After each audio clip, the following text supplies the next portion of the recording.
Assalamualaikum warahmatullahi wabarakatuh. Kami dari kelompok 4 dengan saya Elinda Riani dan rekan saya Anissa Mulyati, Ika Mulyawati, Khairul Umam, M. Jirjis, dan Nanda Sekar Ayu.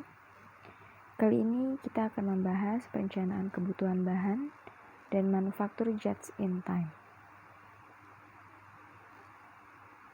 Pada dasarnya, tujuan dari sebuah perusahaan adalah untuk mencapai keuntungan berupa uang, apapun bentuk jenis usaha yang dijalankan.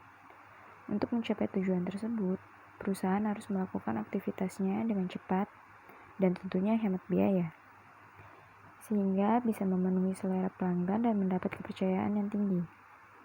Untuk menjamin kebutuhan pelanggan terhadap produk yang diproduksi oleh perusahaan, maka perusahaan harus mengkontrol persediaan yang ada.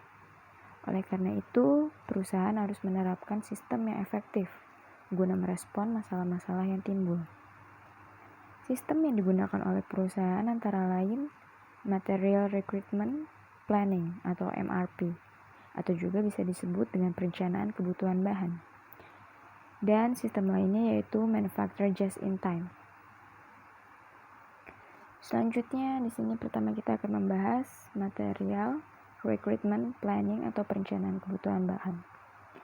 Definisi MRP sendiri yaitu suatu teknik logis untuk menerjemahkan jadwal produksi induk dari barang jadi menjadi kebutuhan bersih untuk beberapa komponen yang dibutuhkan untuk mengimplementasikan jadwal produksi induk. Tujuan MRP ada 4. Yang pertama, untuk meminimalkan persediaan pembelian bahan yang sewajarnya. Yang kedua, untuk mengurangi risiko keterlambatan produksi atau pengiriman. Yang ketiga, komitmen yang realistis. Jadwal produksi sesuai rencana, sehingga pengiriman barang dapat dilakukan tepat waktu.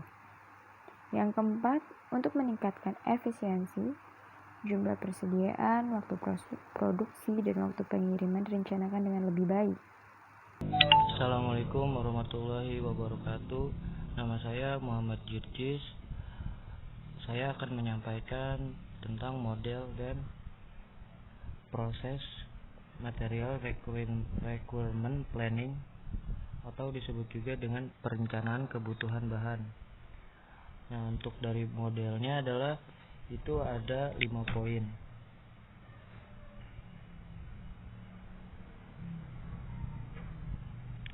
Yang pertama adalah jadwal produksi induk yang disebut JPI. Membuat spesifikasi mengenai apa yang akan dibuat dan kapan akan dibuat.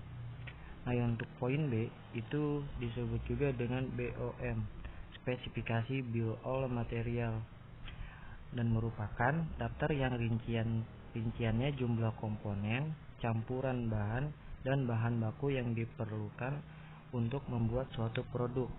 Nah, untuk poin C itu catatan atau arsip persediaan yang akurat, karena diperlukan manajemen persediaan yang baik agar sistem MRP dapat berhasil.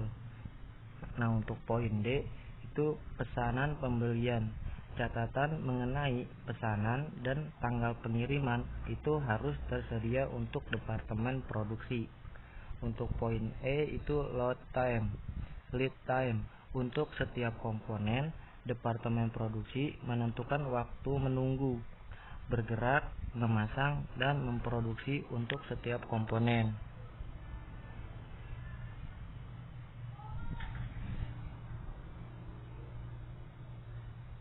Untuk selanjutnya adalah proses Material Requirement Planning.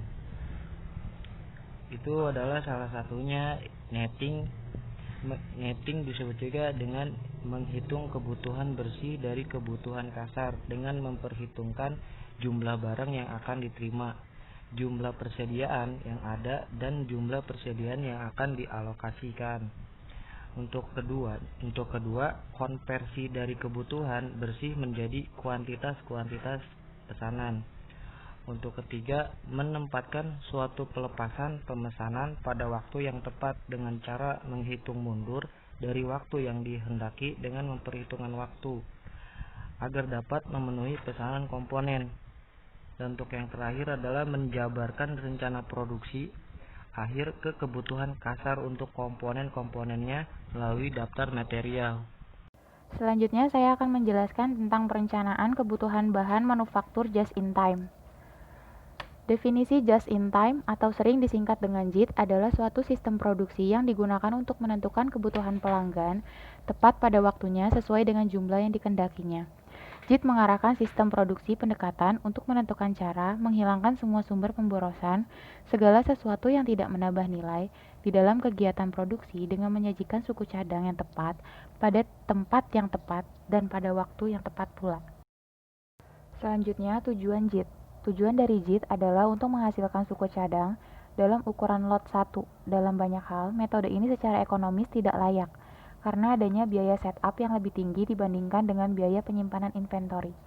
Selain itu, tujuan sistem produksi just in time adalah untuk menghindari terjadinya kelebihan kuantitas atau jumlah dalam produksi, persediaan yang berlebihan, dan juga pemborosan dalam waktu penungguan.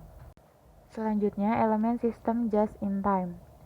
Elemen-elemen dalam sistem just in time adalah yang pertama, pengurangan waktu setup, yang kedua, aliran produksi lancar atau layout, yang ketiga, produksi tanpa kerusakan mesin, yang keempat, produksi tanpa cacat, yang kelima, peranan dan support operator produksi, yang keenam, hubungan yang harmonis dengan pemasok, yang ketujuh, penjadwalan produksi yang stabil dan terkendali, yang kedelapan, ada sistem Kanban.